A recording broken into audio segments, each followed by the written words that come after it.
আমার প্রাণপ্রিয় বন্ধুরা সবাই কেমন আছেন? আশা করি ভালো আছেন। আমি আজকে একটি সুন্দরতম একটি ভিউ নিয়ে আপনাদের সামনে চলে আসলাম। আমি যেই কথাটা বলতে চাচ্ছি, জায়গা অল্প থাকলেও যদি সাজানো গোছানো থাকে খুব সুন্দর লাগে। আপনারা দেখতে থাকুন, আজকে একটি ভিডিও নিয়ে আসলাম। এত সুন্দর একটি ছাদ, ছোট্ট একটি ছাদ, কিন্তু ছাদের উপরে এত সুন্দর সাজানো গোছানো একটি জায়গা। তো ভাবতেই পারিনি এই ছাদের উপরে এত সুন্দর একটি জায়গা হবে। তো আমি ফাইনালি ভিডিও করতেও ভুললাম না, কারণ হচ্ছে আমি জানি যে আমি যদি দেখি আমাদের বন্ধুদেরকে আমার দেখাইতেই হবে। এই জন্য আমি জাস্ট একটি ভিডিও করে নিয়ে গেলাম আপনাদের জন্য, কারণ হচ্ছে আপনাদেরকে আমি প্রচণ্ড পরিমাণ ভালোবাসি। আপনারাও কিন্তু আমাকে কম ভালোবাসেন না, আমাকে অনেক অনেক ভালোবাসা দিয়েছেন। এই জন্যই কিন্তু আমিও আপনাদেরকে প্রচণ্ড পরিমাণ ভালোবাসি। কারণ জানেন, ফেসবুকে কাজ করতে হলে অবশ্যই মনে রাখতে হবে সবাইকে সবাই নিঃস্বার্থভাবে ভালোবাসতে হবে। একটি কথা দেখেন প্রিয় বন্ধুরা, জায়গাটা কিন্তু বেশি বড় না, কিন্তু এই জায়গাটা ভিতরে এত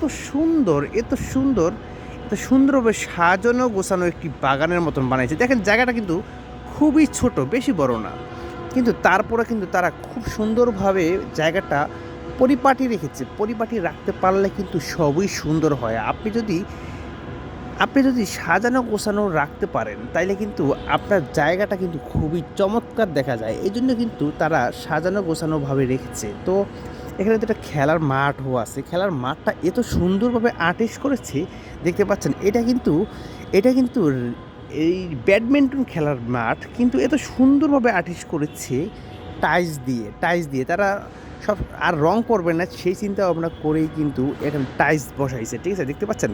যাই হোক, ফুলগুলো কিন্তু আমার কাছে দারুণ লেগেছে। খুবই সুন্দরভাবে তারা ফুলগুলো সাজানো গোছানোভাবে রাখছে। তো এটা হচ্ছে সূর্যমুখী ফুল, এটা দিয়ে আমরা সয়াবিন তেল পেয়ে থাকি। যাই হোক, এটা হচ্ছে ফুল সূর্যমুখী গাছ। তো আপনাদের কাছে ভিডিওটি কেমন লেগেছে অবশ্যই কমেন্টসে বলে যাবেন। দেখেন ফুল গাছটি কত সুন্দরভাবে সাজানো গোছানো রেখেছে। আসলে যত্ন করলে রত্ন মিলে, এই কথাটাই প্রমাণিত হয়ে গেল আরও একবার।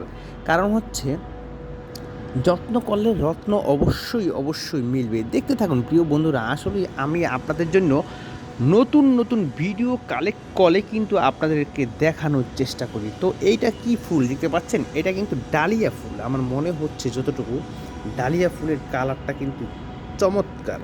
তো বন্ধুরা, দেখতে পারলেন আপনারা, খুব সাজানো গোছানো একটি বাগান দেখালাম আমি আপনাদেরকে। তো এইভাবেই আপনারা সাজানো গোছানোভাবে রাখবেন, তাইলে কিন্তু জিনিসগুলো খুব সুন্দর দেখা যাবে। তো ভালো থাকবেন, দেখা হবে আপনাদের সাথে অবশ্যই। সব সময় নতুন নতুন ভিডিও নিয়ে আমি বিল্লাল হোসেন হাজির হয়ে যাই আপনাদের মাঝে। ভালো থাকবেন। আসসালামু আলাইকুম রহমতুল্লাহি ওয়া বারাকাতুহু।